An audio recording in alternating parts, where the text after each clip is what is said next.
Thème 3b, le fonctionnement du système immunitaire. Chapitre 1, l'immunité innée.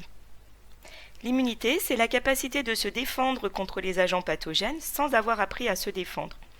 Autrement dit, on possède cette défense dès la naissance et par conséquent, cette immunité a été héritée.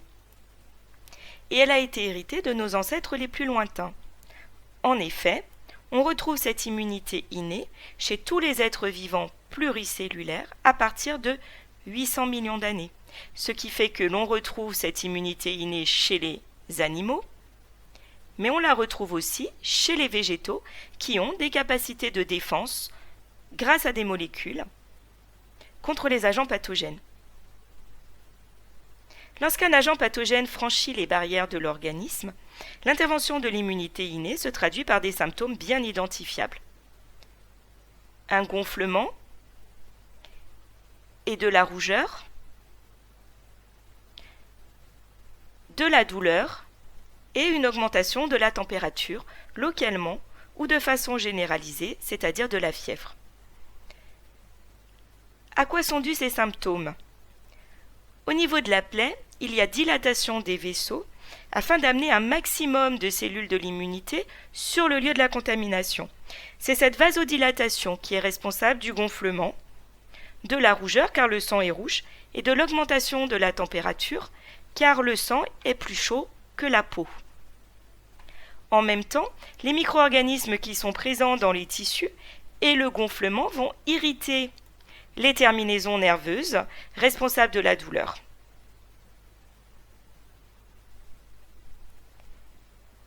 Les cellules souches des leucocytes sont situées dans la moelle rouge des os.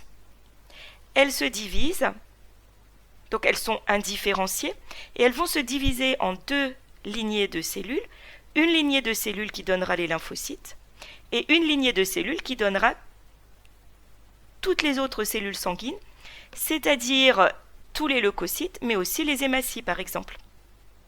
Parmi les leucocytes, on retiendra les mastocytes, les granulocytes avec leur noyau bizarre, on dit qu'il est plurilobé, il semble même parfois formé de plusieurs noyaux, les monocytes avec leur noyau en forme de haricot.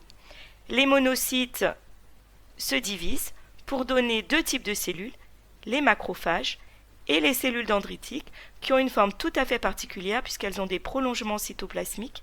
Elles ressemblent un peu à des neurones.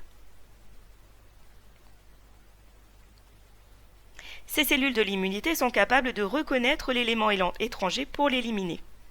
Voici comment c'est possible. Contrairement à l'image que l'on a au microscope optique, la membrane plasmique des cellules des êtres vivants, elle n'est pas du tout lisse. Elle est hérissée d'un nombre incalculable de molécules de toutes sortes.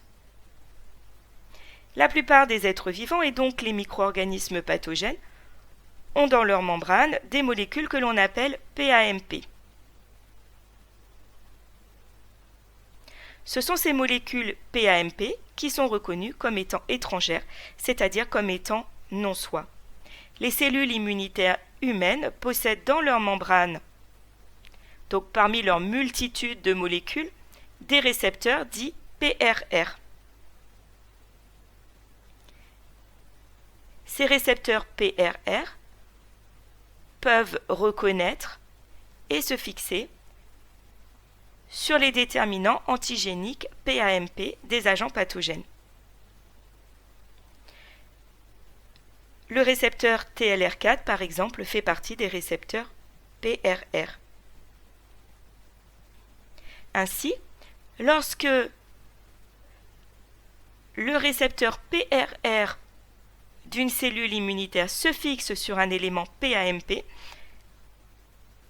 cette reconnaissance va déclencher la réaction immunitaire. Les cellules qui sont capables de reconnaître les éléments étrangers sont présentes naturellement dans les tissus. Comme elles sont à l'affût de tout élément étranger, on les appelle les cellules sentinelles. Il en existe trois types. Les cellules dendritiques qui sont dans la peau et les muqueuses. Elles ont des prolongements cytoplasmiques qui leur permet de tâtonner tout autour d'elles à la reconnaissance de leur environnement. Les mastocytes qui sont présents dans les tissus, et les macrophages, qui sont présents dans les alvéoles pulmonaires. Ces cellules sentinelles ne vont pas exprimer tous les gènes qu'elles possèdent, mais comme elles sont des cellules spécialisées dans la reconnaissance de l'agent pathogène, elles vont exprimer des gènes qui leur permettent de produire une grande diversité de récepteurs PRR.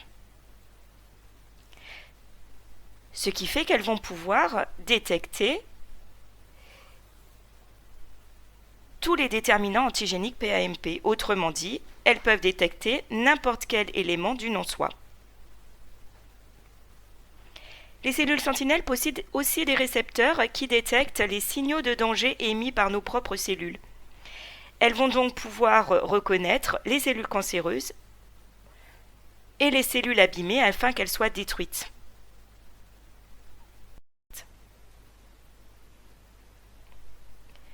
Donc les cellules de l'immunité, en résumé, possèdent dans leur membrane des récepteurs qu'on appelle des récepteurs PRR. Ces récepteurs PRR vont pouvoir se fixer sur les déterminants antigéniques PAMP des agents pathogènes tels que les bactéries, les virus ou les champignons. Mais ces récepteurs PRR peuvent aussi détecter des signaux de danger émis par les cellules stressées ou les cellules cancéreuses.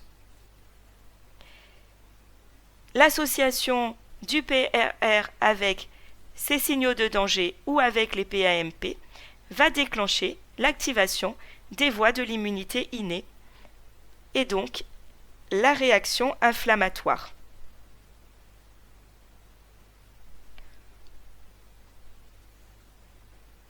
On va donc voir maintenant le déclenchement de la réaction inflammatoire. Dans l'organisme, les cellules communiquent entre elles grâce à des molécules chimiques. On vient de voir que les cellules stressées émettent des molécules pour informer de leur état. Et donc, le déclenchement puis le déroulement de la réaction inflammatoire va aussi faire appel à des molécules chimiques que l'on appelle les médiateurs de l'inflammation. Parmi ces médiateurs, on a l'histamine, qui est produite par les mastocytes. L'histamine augmente la perméabilité de la paroi des vaisseaux sanguins et donc l'afflux de plasma dans les tissus. Les chimiokines, qui sont des protéines solubles dont la fonction principale est l'attraction. Elles vont attirer les cellules immunitaires vers le lieu de la contamination. Et elles permettent aussi l'activation des cellules immunitaires. Les prostaglandines interviennent dans la vasodilatation, la douleur et la fièvre.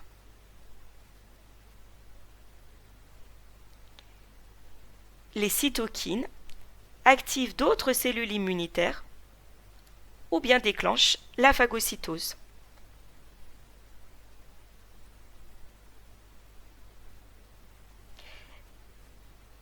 La réaction inflammatoire va être amplifiée par l'activation des autres cellules de l'immunité réalisée par les chimiokines ou les cytokines.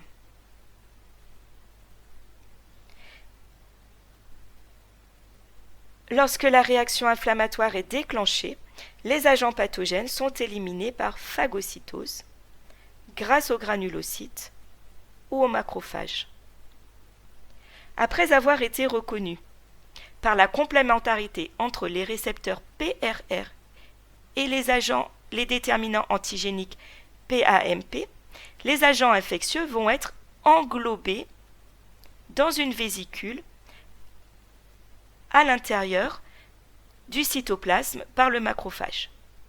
Par ailleurs, dans son cytoplasme, le macrophage possède, ou la cellule phagocytaire, quelle qu'elle soit d'ailleurs, possède dans son cytoplasme des petites vésicules, des petits réservoirs d'enzymes.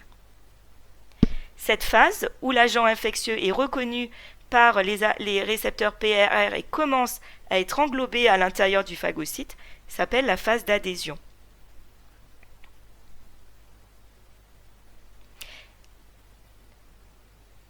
Lorsque l'agent pathogène est bien prisonnier à l'intérieur de la vésicule de membrane qu'on appelle un phagosome, les petits réservoirs qui contiennent les enzymes, les lysosomes, vont venir fusionner avec ce phagosome et ils vont déverser dans le phagosome les enzymes qu'ils contiennent. C'est la phase d'ingestion. Lorsque les enzymes ont été déversées dans le phagosome, eh bien, elles vont jouer leur rôle et elles vont digérer l'agent pathogène pendant la phase de digestion. Il ne restera plus au phagocyte qu'à rejeter les débris de l'agent pathogène qu'il a détruit et il pourra réaliser une nouvelle phagocytose. Parallèlement, la cellule qui vient de faire la phagocytose va présenter une partie de l'antigène associée avec une protéine de sa membrane. Cette protéine qui s'associe à l'antigène fait partie d'une famille de molécules membranaires que l'on appelle le complexe majeur d'histocompatibilité. Ce complexe majeur d'histocompatibilité, c'est ce que l'on appelle le soi. Ce sont des molécules membranaires qui sont spécifiques de chaque individu, c'est-à-dire qu'à l'exception des jumeaux homozygotes, c'est-à-dire génétiquement identiques et qui donc au départ produiront les mêmes molécules, chaque humain possède ses propres molécules du complexe majeur d'histocompatibilité. Mais bien qu'elles soient différentes, ces protéines du CMH, eh bien, elles vont avoir parmi leurs fonctions une fonction de se fixer à l'antigène. Et lorsque les cellules du CMH d'une cellule, lorsque des cellules phagocytaires vont présenter sur leur membrane, associé à leur CMH, un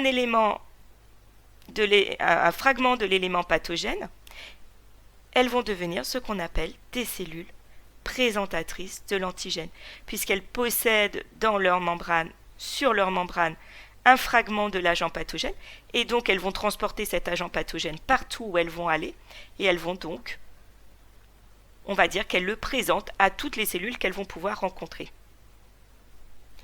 Ces cellules présentatrices de l'antigène vont donc jouer un rôle majeur dans les réactions de défense adaptative que l'on verra dans le prochain chapitre.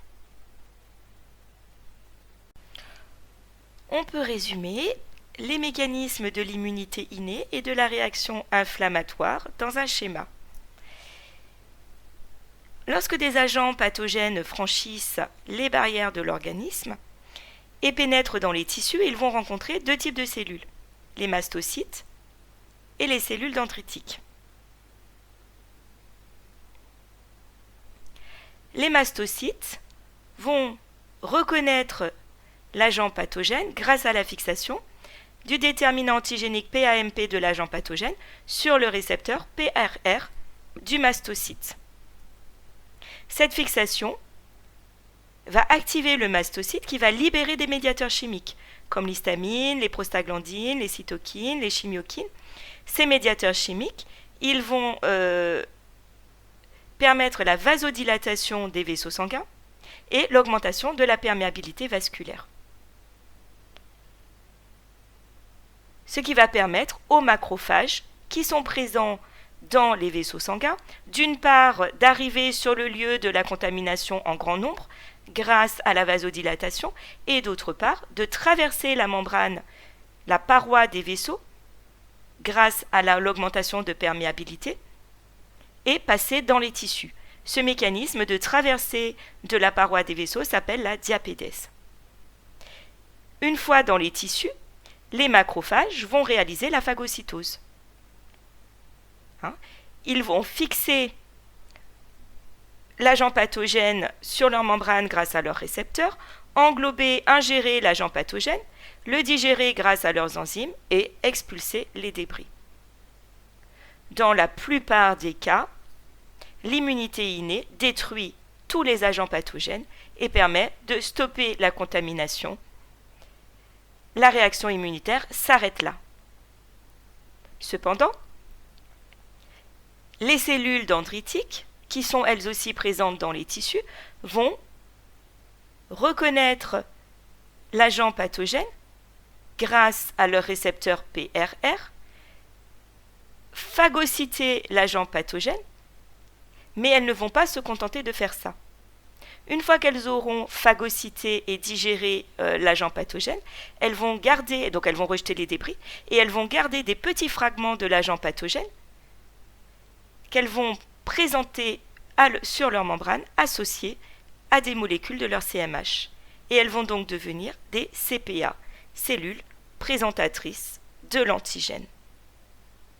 Par conséquent, si la réaction inflammatoire et la phagocytose n'ont pas réussi à stopper tous les agents pathogènes, grâce aux cellules dendritiques devenues des CPA, il pourra y avoir une réaction immunitaire adaptative. On verra cela dans un prochain chapitre. Alors la réaction inflammatoire, elle est donc très utile et même totalement nécessaire, mais c'est vrai qu'elle se traduit par des symptômes qui peuvent être désagréables, la fièvre ou la douleur. Et donc on cherche à limiter les symptômes de l'inflammation grâce à des médicaments. Pour comprendre comment fonctionnent les médicaments, il faut comprendre les mécanismes qui amènent à la vasodilatation et la douleur. Ce sont les médiateurs de l'immunité qui sont responsables de ces symptômes. Grâce à une chaîne de réactions enzymatiques qui permet leur production. Les phospholipides membranaires vont être transformés par des phospholipases au cours de réactions enzymatiques et donner de l'acide arachidonique. Cet acide arachidonique va être transformé par une enzyme qui s'appelle la cyclooxygénase et donner des prostaglandines qui elles-mêmes vont donc entraîner les symptômes de l'inflammation. Et donc pour limiter les symptômes de l'inflammation, il va falloir agir sur cette chaîne de réactions enzymatiques. Il existe deux types de médicaments anti-inflammatoires, les anti-inflammatoires dits stéroïdiens. Ceux-là vont agir sur les phospholipases et ils vont empêcher la transformation des phospholipides membranaires en acide arachidonique et donc il n'y aura pas production de prostaglandine et donc pas de symptômes de la réaction inflammatoire. Les anti-inflammatoires non stéroïdiens que l'on peut consommer sans prescription médicale agissent sur la cyclooxygénase. Ils vont donc, comme les anti-inflammatoires stéroïdiens, empêcher la formation de prostaglandine et donc empêcher les symptômes de la réaction inflammatoire. On peut mettre en évidence le mode d'action de ces anti-inflammatoires non stéroïdiens avec l'Ibmol. Normalement, l'acide arachidonique, qui est le substrat de la cyclooxygénase, ici en bleu, se fixe dans le site actif de l'enzyme. Ce site actif est formé par 3 acides aminés, ARG120, SER530 et TYR385. La tyrosine 385 est l'acide aminé catalytique de la cyclooxygénase. Les acides aminés ARG120 et SER530 sont les acides aminés de liaison. Lorsque l'acide arachidonique est dans le site actif, il pourra y avoir catalyse de la réaction et production de prostaglandine. L'aspirine, de son vrai nom acide salicylique, se fixe dans le site actif de l'enzyme. Il va donc entrer en compétition avec l'acide arachidonique puisqu'il va empêcher sa fixation et donc il va empêcher la formation du complexe acide arachidonique cyclooxygénase et donc il va empêcher la synthèse de la prostaglandine. De plus, l'aspirine a une action supplémentaire parce qu'elle va modifier la sérine qui était en position 530 et transformer cette sérine 530 en un autre acide aminé que l'on appelle OAH. Il y a donc une modification définitive d'un acide aminé de liaison de l'enzyme, ce qui fait que l'enzyme devient définitivement inactive. Elle ne pourra plus fixer l'acide arachidonique, même après séparation du complexe enzyme-aspirine. L'inflammation ne pourra reprendre que lorsque le stock de cyclooxygénase fonctionnel aura été renouvelé.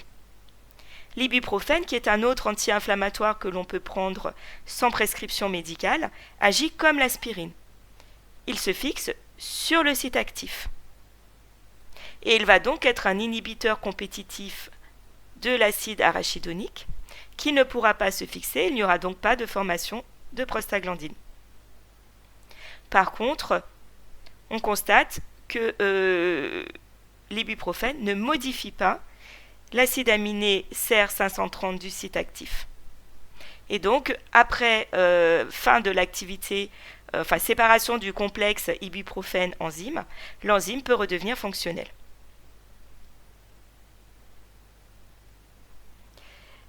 Pour finir le vocabulaire du chapitre, un antigène désigne tout élément déclenchant une réponse immunitaire. Et donc ça peut être un organisme vivant, comme une bactérie ou un virus, une cellule, comme une cellule cancéreuse, une cellule étrangère ou même du pollen. Mais un antigène peut être aussi tout simplement une molécule. Et donc le terme d'antigène désigne tous les éléments qui sont reconnus comme étrangers à l'organisme, c'est-à-dire le non-soi. Un antigène peut se lier à un récepteur ou à un anticorps. La cellule présentatrice de l'antigène, c'est une cellule de l'immunité innée qui est capable de phagocyter les agents pathogènes, puis d'en exposer des fragments moléculaires sur ces molécules du CMH. Les complexes CMH antigènes permettent le déclenchement de la réponse immunitaire adaptative. Le CMH, ou complexe majeur d'histocompatibilité, est formé par toutes les protéines membranaires qui sont des marqueurs de l'identité des cellules chez les vertébrés. C'est ce qu'on appelle le soi. La diapédèse est la capacité que possèdent certains leucocytes, comme les macrophages, à traverser la paroi des vaisseaux capillaires et à passer ainsi dans les tissus. Les médiateurs chimiques de l'inflammation sont les molécules libérées par certains leucocytes qui sont responsables des manifestations caractéristiques de la réaction inflammatoire, augmentation de la perméabilité vasculaire, vasodilatation et douleur.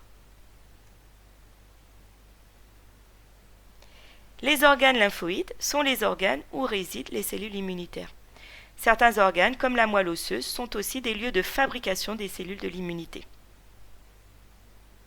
On appelle phagocytes les cellules douées de phagocytose. Ce sont les granulocytes, les macrophages ou les cellules dendritiques. La phagocytose est le processus par lequel un phagocyte va ingérer puis digérer un micro-organisme, des débris cellulaires ou des complexes humains.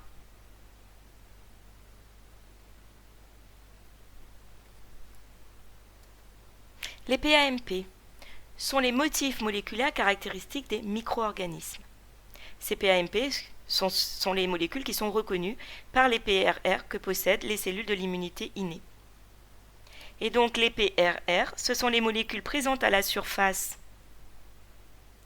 des cellules de l'immunité innée, et ces récepteurs sont capables de reconnaître et de se fixer sur les déterminants PAMP des agents pathogènes. La réaction inflammatoire, c'est une réponse immunitaire stéréotypée, c'est-à-dire que tous les organismes humains vont avoir une réponse immunitaire qui fonctionne de la même façon. L'inflammation se manifeste par une rougeur, un gonflement, une sensation de chaleur et de douleur. Elle peut être aiguë. Elle sera de forte intensité, mais normalement de courte durée. Ou alors elle peut être chronique. Là, elle sera de longue durée, mais en général de moindre intensité. Et on parle de récepteurs de surface pour les molécules qui sont situées en surface de la membrane plasmique des cellules, comme les leucocytes, et qui permettent de les caractériser.